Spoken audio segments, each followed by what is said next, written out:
Hello everyone, welcome to my YouTube channel.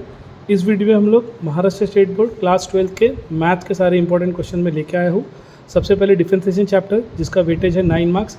इसमें exercise 1.1 के base में सबसे पहले तो आपको ये थ्योरम करना है। ये थ्योरम आपको पता है, ये 5 से 6 बार आ चुका है बोर्ड में, वापस भी आ सकता है 3 मार्क के लिए, तो सबसे इंपॉर्टेंट तो ये करना है। इस एक्सरसाइज पे बेस्ड और भी ऐसे टाइप के क्वेश्चन हैं जो tan square log x cube है, फिर sin स्क्वायर x प्लस पर ऐसे टाइप के आपको क्वेश्चन कर लेना है, ठीक है। लेकिन मोस्ट इंपॉर्टेंट चीज़ अभी आप थ्योरम पे पहले ध्यान दो, अभी कम ही टाइम बचा है तो थ्योरम पहले करना है।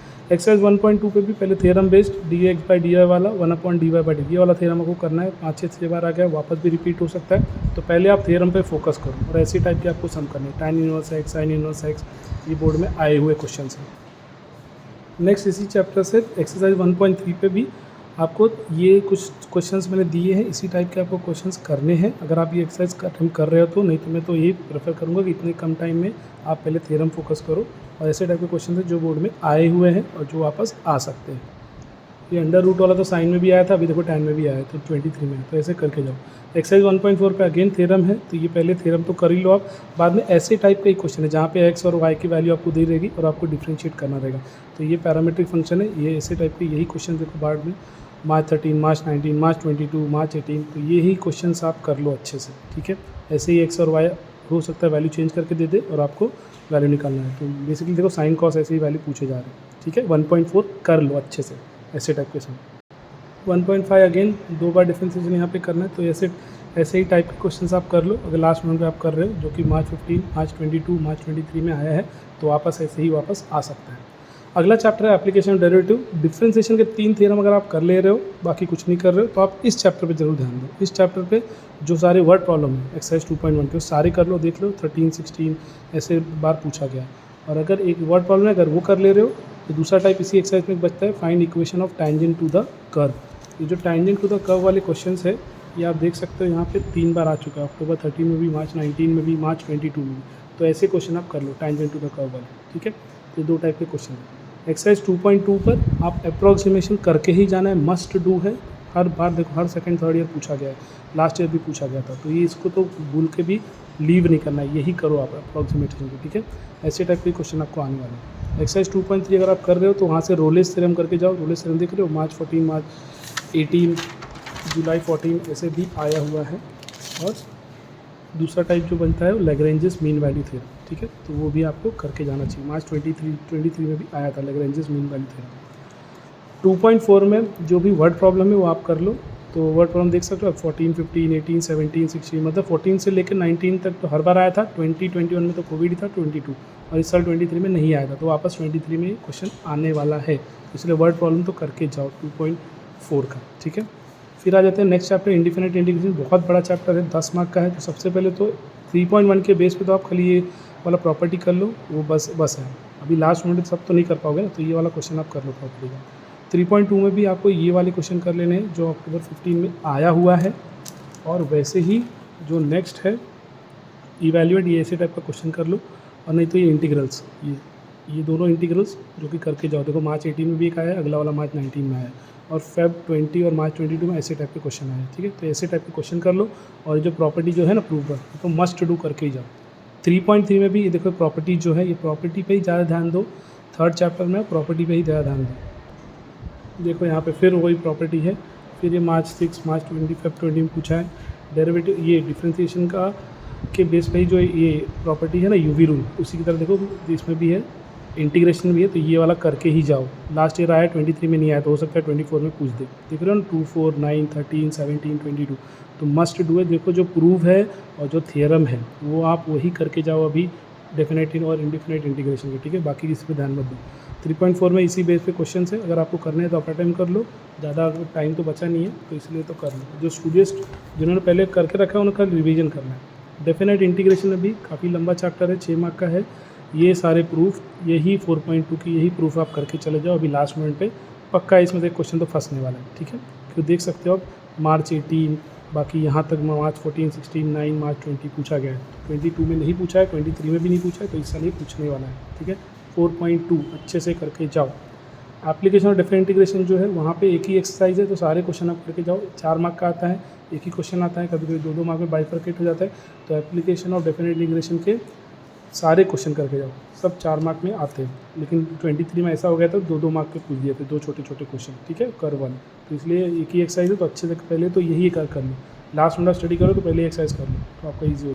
अगला है एप्लीकेशन डिफरेंशियल इक्वेशन है। डिफरेंशियल इक्वेशन में आप 6.1 में जो है ना डिग्री और ऑर्डर फाइंड आउट करना रहता है, वो एक क्वेश्चन आता है 2 मार्क के लिए, तो वो कर लो, आ सकता है। देखो 22 में भी आया है, 23 में भी आया है, ठीक है। तो डिग्री और ऑर्डर निकालने वाला एक्सरसाइज 6.1 में से वही क्वेश्चन करना है आपको। 6.2 से ऐसे y इक्वल्स टू आपको आर्बिट्री कांस्टेंट को एलिमिनेट करने वाले क्वेश्चन कर लो अभी लास्ट राउंड पे 6.2 से, उसमें से क्वेश्चन आपको आ सकता है। 14 में भी आया, 17 में भी आया, 18 में भी आया, उसके बाद कभी नहीं आया, तो हो सकता है इसमें आ जाए। एक्सरसाइज 6.3 में सॉल्व डिफरेंशियल इक्वेशन एक टाइप, और दूसरा टाइप है find particular solution of differential equation. ये दोनों टाइप के ही आपको क्वेश्चन करने हैं, यही आते हैं यहाँ से मोस्टली 16, 18 और देख लो मार्च 23 में भी आया। और सॉल्व डिफरेंशियल इक्वेशन 17, 20 और 22। तो इस एक्सरसाइज से तो आपको क्वेश्चन करके ही जाना है, ऐसे टाइप के पक्का एक आएगा। 6.6 में से आपको जो वर्ड प्रॉब्लम है वो सारे कर लो। 16 और 17 में उसके बाद कभी नहीं आया, लेकिन आप करके रखो, हो सकता है इस बार आ दे। ये 22 में भी नहीं पूछा है, 23 में भी नहीं पूछा है, तो इस बार ही पूछ सकता है। प्रोबेबिलिटी डिस्ट्रीब्यूशन और बाइनोमियल वाला, ये दोनों ही चैप्टर 4-4 मार्क के 5-5 मार्क के हैं, और आपको पता ही है प्रोबेबिलिटी डिस्ट्रीब्यूशन 2 ही एक्सरसाइज है, तो आपको साफ करके जाना चाहिए, और बाइनोमियल भी एक ही एक्सरसाइज तो कंप्लीट करके जाना चाहिए। फिर भी प्रोबेबिलिटी डिस्ट्रीब्यूशन जितने आपको ऐसे वाले प्रॉब्लम रहेंगे प्रोबेबिलिटी डिस्ट्रीब्यूशन वाला, जहाँ पे ये बॉक्स आपको दिया रहेगा, ऐसे बॉक्सेस वाले टेबल वाला जो है सम आपको अटेम्प्ट करना ही करना है। आप भी कर लो, अपने जो वर्ड प्रॉब्लम है उसमें से, जो आपके एक्सरसाइज है उसमें से भी आप कर लो, और जो आपका प्रॉब्लम सेट है उसमें से भी देख रहे हो, सब के वाले ऐसे सारे क्वेश्चन बार बार आ रहे हैं, ठीक है। हर साल वही आने वाले 1-2 ही एक्सरसाइज, लेकिन ऐसे टाइप का क्वेश्चन आप कर लो, पक्का आपको इस बार भी आने ही वाला है। तो टेबल रिलेटेड एक भी क्वेश्चन जो के और ऐसे है, एक भी छोड़ के मत जाओ, वही अभी लास्ट राउंड पे आप करो, ठीक है, टेबल वाले और के वाले फाइंड आउट करने का, और ऐसे एक्सपेक्टेड और वेरिएंस वाला, ठीक है। उसके बाद जो फेयर डाइस के जो भी क्वेश्चन लेंगे वो कर लो आप, ठीक है। एक डाइस को फेंका जाता है तो कितने चांसेस हो सकते हैं। 7.2 में जो CDF और PDF वाला है फाइंड के, यही 3 टाइप के क्वेश्चन पूछे जाते हैं बोर्ड में, तो यही आप करके जाओ, CDF, PDF और cumulative distributive frequency, probability distribution function और फाइंड के, इसमें से ही आपको आएगा।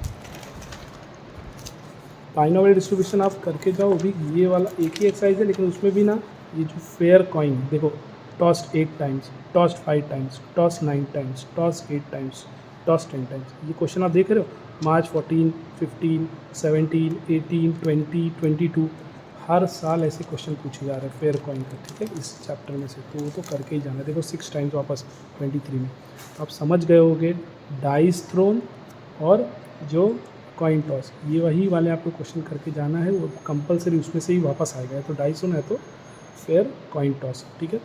नहीं तो दूसरा टाइप का जो क्वेश्चन बनता है वो गिवन एक्स आपको दिया है बिलोंग्स टू, जो बी रहता है, एन और पी आपको मीन, एक्सपेक्टेड, वेरिएंस, ऐसे ही find out fine and P, ऐसे ही पता करने के लिए आएगा आपको, ठीक है। तो ये अच्छे से करके जाओ, इसमें से ही यही 2 टाइप के क्वेश्चन आ रहे हैं, वही वापस आने वाले हैं। आप देख सकते हो फेब 20, मार्च 14, मार्च 18, मार्च 19, मार्च 22, तो 23 में नहीं आया था, क्यों 23 में यहाँ से आ गया था डाइस थ्रोन वाला, तो हो सकता है वापस 24 में यहाँ से आ जाए, ठीक है। तो यही 2 टाइप के क्वेश्चन बन रहे हैं, अच्छे से करके जाओ। अब मैं फिर से बोल रहा हूँ, जो लास्ट मोमेंट पे पढ़ रहा है उसको सबसे पहले तो डिफरेंशिएशन के तीनों थ्योरम कर लेने चाहिए। इंटीग्रेशन में जितने प्रॉपर्टीज़ है वो करके जाओ। अप्रॉक्सीमेशन का जो क्वेश्चन है वो पूरा एक्सरसाइज अच्छे से करके जाओ, ठीक है। और जो एप्लीकेशन और डिफरेंट इंटीग्रेशन है वो एक ही एक्सरसाइज है, तो वो एक्सरसाइज आप कर लो, तो वहाँ से आपको 4 मार्क तो मिल गया। अप्रॉक्सीमेशन से एक क्वेश्चन आएगा, ठीक है, तो वो 3 मार्क हो जाएगा। और लैग्रेंजियस मीन वैल्यू थ्योरम और या तो आपका रोलेस थ्योरम, वहाँ से क्वेश्चन पक्का आएगा। तो लैग्रेंजियस मीन वैल्यू या तो रोलेस थ्योरम, वहाँ से एक 3 मार्क का, अप्रॉक्सीमेशन से एक 3 मार्क का, 6 मार्क हो गया। आपका एप्लीकेशन ऑफ डिफरेंट इंटीग्रेशन एक क्वेश्चन 4 मार्क का हो गया, तो ये 10 यहीं हो गए। आप प्रॉपर्टी करके जाओ इंटीग्रेशन के सारे, उसमें से एक तो क्वेश्चन आएगा ही 4 मार्क का, ठीक है। और डेरिवेटिव के एक 3 मार्क का थ्योरम तो आएगा, ठीक है। तो ये 4, 3, 7, 3, 10, 3, 13 और 4, 17 मार्क्स ऐसे ही हो गए। जो आपका बाइनोमियल डिस्ट्रीब्यूशन जो ये लास्ट चैप्टर बताया है, उसमें या तो फेयर कॉइन आएगा, या तो डाइज आएगा, और या तो NP होगा, तो वहाँ से आपका ना 5 मार्क, कम से कम 4 मार्क तो हो जाएगा। और वैसे ही अगर आप प्रोबेबिलिटी डिस्ट्रीब्यूशन का पहला वाला एक्सरसाइज जो बॉक्स वाले सारे टेबल वाले करके जा रहे हो, तो उसमें से पक्का आपको एक 3 मार्क का क्वेश्चन तो बैठ जाएगा। तो एकदम बोलते हैं ना कंप्लीट, अगर पूरा छोड़ दे रहे हो, सारे डिफरेंशिएशन इंटीग्रेशन क्वेश्चन छोड़ दे रहे हो, बस इतने टाइप के करके जा रहे हो, फिर भी आपको यहाँ से 24 मार्क का तो मिल जाएगा, ठीक है। और अगर आपने मेरा पहला वीडियो देखा है पार्ट 1 का, मैंने वहाँ पे बताया कि वो क्वेश्चन अगर आप करके जा रहे हो एटलीस्ट आपको 40 प्लस मिलेगा। तो 40 और 64 आपका अप्रोक्सीमेटली, अगर दोनों वीडियो अच्छे से आप कवर कर ले रहे हो तो फिर भी आपके मैथ्स में 50 मार्क्स तो मिल जाएंगे अच्छे से, ठीक है। थियरम पे पहले प्रायोरिटी दो, लास्ट मॉड्यूल सब स्टडी कर रहे हो, उसके बाद वापस मैं बोल दे रहा हूँ लॉजिक चैप्टर आप कर लेना, और जो LPP है वो 4 मार्क आपका गारंटी है। यहाँ से 2 चैप्टर लास्ट के कर लो, वो गारंटी है आपका अप्रोक्सीमेशन, लैग्रेंजेस मीन वैल्यू और रोलेस थ्योरम, ठीक है। अच्छे से करके जाओ।